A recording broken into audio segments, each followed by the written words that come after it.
Bonjour la famille, j'espère que vous allez tous très bien. NITCH, Nietzsche le catalan sur votre écran les gars. Ça fait quoi 4-5 jours qu'on est, qu'on est champion du monde, que notre joueur préféré est couronné, hein, comme le GOAT. Et puis franchement ça fait du bien, voilà, ça fait du bien de partir sur internet et puis de voir,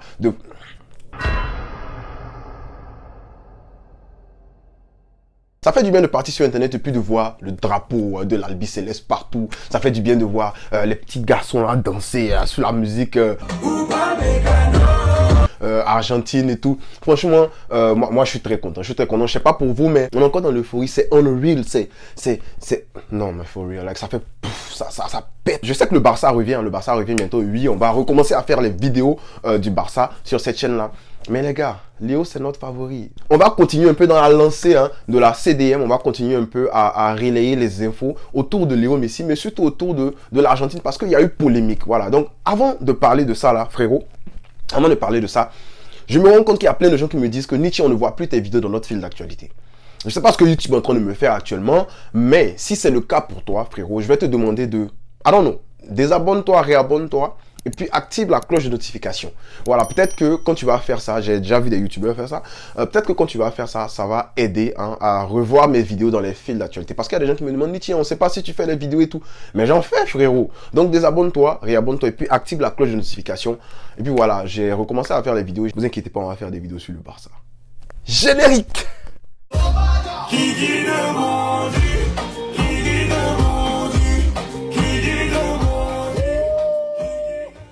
Alors, je vais commencer avec la grosse polémique de Dibou sur Tchouaméni.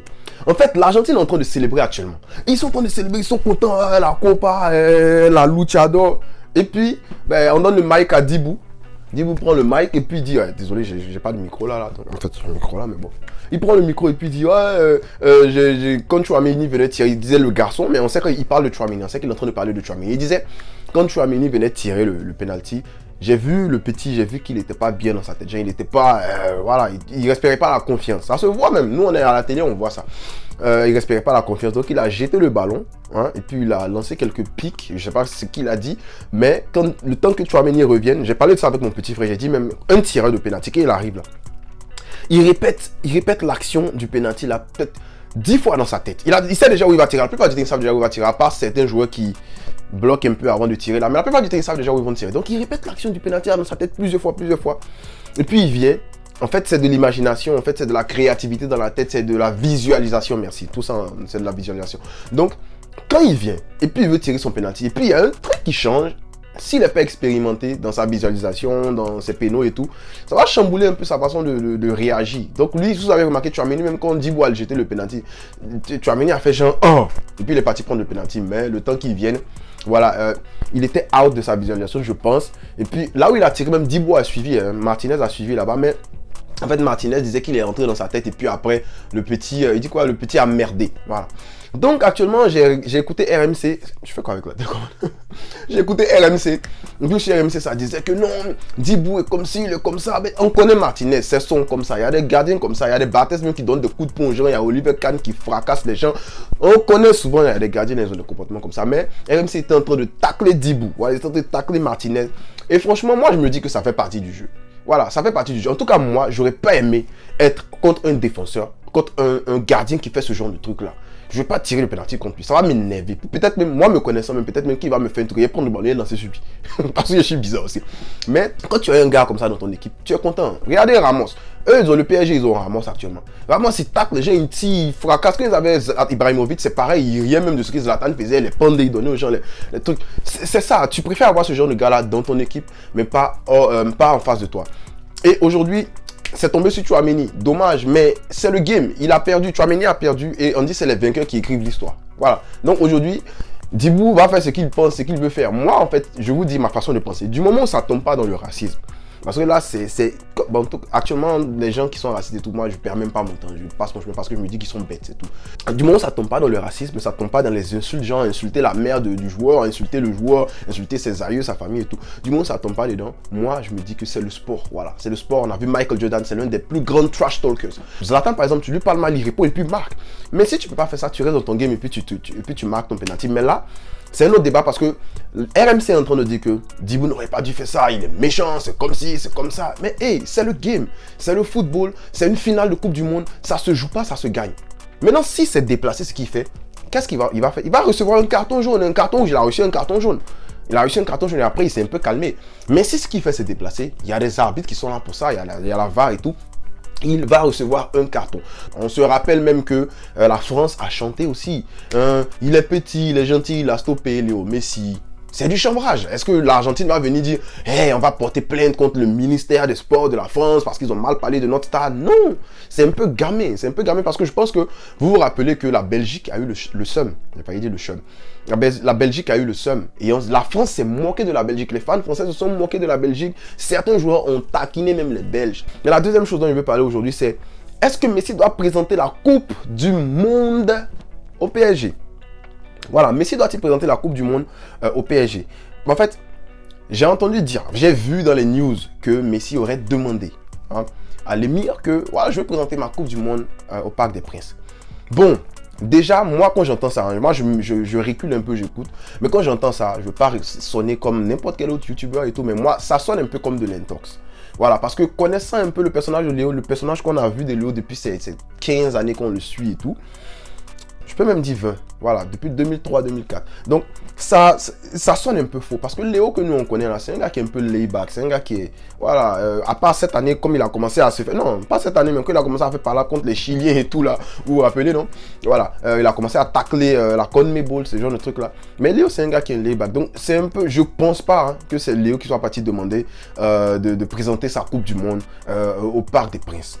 Déjà, je pense pas. Si je veux dire, j'y pense. Je pense que c'est faux à peut-être 75%. Mais, même si c'est le cas, est-ce qu'on ne se dit pas que l'un des meilleurs joueurs de cette équipe-là, de cette équipe de Paris Saint-Germain, là, a le droit de venir présenter son plus gros achievement, son meilleur achievement, sa plus grande victoire, et de la célébrer avec son club? Léo Messi, c'est une légende. Peut-être pas encore au Paris Saint-Germain. Bon, pas peut-être. Il n'est pas encore une légende au PSG. Mais c'est une légende pour le football. Et vous avez cette légende aujourd'hui. Et il veut présenter sa Coupe du Monde avec, et puis la célébrer avec vous sur le terrain. Même pas célébrer, même présenter sa Coupe du Monde et tout. Et puis that's it quoi. Moi, franchement, je vois pas où est le problème. À part si, bien sûr, il y a le seum derrière. Si les fans français ont le seum contre Léo Messi et tout. Mais là, ça va envoyer un gros red flag. Si moi, j'étais Léo, que je disais, je veux présenter ma Coupe du Monde. Déjà, Léo, il a rien fait à Paris Saint-Germain. Il a rien fait aux Parisiens. Voilà, il est venu, il a joué, on l'a sifflé et tout. Mais là, il a joué, vous voyez comment il entend de jouer actuellement. Vous-même, vous êtes fan.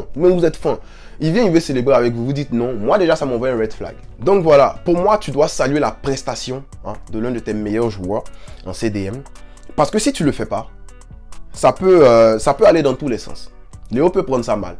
En fait, cette histoire-là, que tu le fasses ou pas, ça va aller dans tous les sens. Parce qu'il a gagné sa Coupe du Monde et tout le monde sait qu'il courait après ça depuis des années. S'il ne vient pas, si vous ne lui permettez pas de présenter ça, il ne sera pas content. C'est clair. Et vous voulez le prolonger, non? Il ne sera pas content.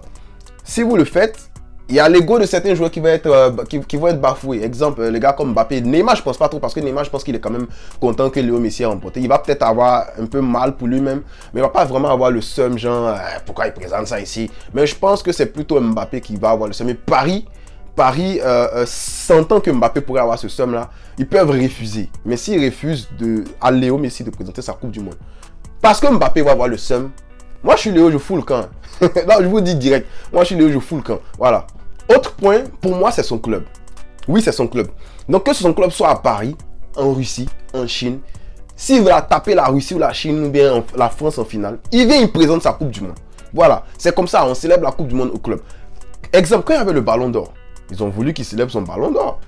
Il est venu célébrer son Ballon d'Or, vous étiez content, mais pourquoi pas la Coupe du Monde juste parce que les autres vont avoir le seum? Moi, je pense que ça fait pas de sens. Voilà, il faut couronner le gars. Le gars a remporté sa Coupe du Monde, laissez-le célébrer sa Coupe du Monde là-bas. Bon, après, toi, dis-moi en commentaire ce que tu penses.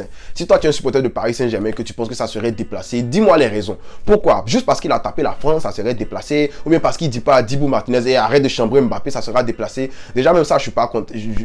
Je m'en fous de ça parce que c'est pas à lui de dire à Martinez arrête de chambrer Mbappé, c'est mon collègue. Non. Loguito a fait une vidéo par rapport à ça récemment. J'ai suivi la vidéo. Il a vraiment tout dit là-dessus. Je vous invite à aller voir la vidéo. Parce que franchement, moi, je vois pas le truc. C'est pas à lui de venir dire arrêtez de faire ça ou bien à comment il s'appelle Papou Gomez, arrête de jeter les euros là-bas. Non, les gars ont plus de 30 ans. Ce sont les vieux, ils savent ce qu'ils font. Dibou, il a quoi, 25 ans, 26 ans. Ils savent ce qu'ils font. C'est pas Léo qui va venir être le daron ici. Voilà. Alors, pour moi, ce que RMC est en train de faire actuellement, ce que certains journalistes d'RMC, pardon, sont en train de faire, ce que certains médias sont en train de faire actuellement, disant que Messi devrait arrêter tous ces Dibou, Martinez, non, Papou Gomez, d'arrêter de chambrer la France et tout. Pour moi, ça n'a aucun sens. Parce que déjà, Mbappé, dont on parle là, c'est aussi un chambreur. Mbappé, c'est un chambreur. Vous vous rappelez, il y a 2 ans de cela, si je ne me trompe pas, quand Paris Saint-Germain bat Dortmund, là, cette célébration là, du petit, là, comme ça peut même, Erling Haaland, déjà qui a claqué un but hier à la 9e minute. Cette célébration d'Erling Haaland là, les Mbappé là font ça. Mbappé, Neymar et tout Paris, tous les trucs là, l'équipe aimée, ils font ça. Ils font ça. Ils marquent, ils font ça. À la fin du match, ils font ça. Après, ils font ça. Genre, ils font ça tout le temps, quoi. Mais c'est pour chambrer le petit, on le sait. C'est pour le chambrer parce que quand lui, il marque, il fait ça. Qui est venu dire que non, arrêtez de faire ça et tel. Vous allez venir me dire, comme ça, c'était club, on ne parle pas maintenant que c'est pays, on peut parler. Encore là, je suis désolé, mais cet argument-là, il n'est pas fondé. Donc, si tu as un argument plus puissant que ça, j'attends de voir ça en commentaire. Mais je veux dire, Mbappé lui-même, c'est un chambreur. Donc, il faut qu'il soit prêt à assumer tout ça. Il faut qu'il soit prêt. Et puis, c'est un bon joueur, c'est un excellent joueur. Messi, là, on le chambre. Ils ont chambré Messi ici. On a avancé, il a avancé. Ronaldo, on le chambre. Moi-même ici, je suis un grand chambreur de Ronaldo. J'avais une photo de Ronaldo, mais j'ai demandé à mon monteur de mettre ça. Ronaldo avec la coupe qu'il a soulevée cette année-là. Hein? Les mamites et tout. Il a demandé à mon... Faut mettre ça, hein. Faut mettre ça. Même Ronaldo, on le chambre. Ils sont chambrés et tout. Donc, on va pas venir pleurnicher parce que, voilà. Parce qu'on a perdu et tout. Donc, pour moi, c'est du gros seum. Parce que, comme je le dis, Mbappé, c'est un excellent joueur. Il doit être habitué à ça. Et puis, lui-même, c'est un chambreur aussi. Et pour terminer, pour wrap up la vidéo, mon avis, quand je prends du recul et puis je regarde ça, je pense que c'est une tentative un peu pour salir. Pour salir un peu l'image de Léo Messi, ce que les gars sont en train de faire actuellement. Pourquoi je dis ça? Parce qu'on le sait, le ballon d'or arrive. Et puis le ballon d'or, ça sera plus sur l'année civile, mais ça sera sur la saison. Et pareil que, je ne sais pas si c'est vrai, hein, mais ce que j'ai vu récemment, c'est que les votes du ballon d'or qui arrivent là, ça va finir en janvier, si je ne me trompe pas, ou bien c'est déjà fini là, un truc comme ça. Et puis ils vont commencer les votes en janvier. Un truc comme ça. Sinon, même si ça va jusqu'à la fin de la saison qui arrive, c'est compliqué parce qu'il y a la Coupe du Monde qui est passée. Messi a tout raflé avec cette CDM, il a tout raflé. Donc il est en train de partir vers sa Coupe du Monde. Pour moi, pour que Mbappé, pour moi, Messi c'est le hot player actuellement en termes de ballon d'or. Pour que Mbappé vienne et puis dépasse Messi, il faut qu'il y ait une polémique. Il faut qu'on entache sa légende. Il faut que Messi fasse une stupidité. Il faut que, je sais pas, il faut que fair play, du côté fair play, Messi soit vraiment wrong. On all the level, Messi fasse des bêtises. Et puis en plus de cela, il faut que Mbappé, durant la Champions League, là, il marque, il fait, je sais pas, quadruplé en finale, des trucs comme ça. Et puis il faut, je sais pas, en fait, à ce stade-là, pour que Mbappé passe devant Léo en termes de comment tu appelles ça, en termes de ballon d'or, ça va être très compliqué. Donc toi, dis-moi en commentaire ce que tu penses par rapport à tout ce que je viens de dire. Moi, je serais content de lire ton commentaire et puis d'y répondre, surtout la partie où je dis, dites-moi pourquoi Messi ne doit pas célébrer sa Coupe du Monde à Paris Saint-Germain. Voilà. Dis-moi un peu en commentaire, je serais content de lire. Et puis d'y répondre, bien sûr. Et puis voilà. Bisca Léo. Peace!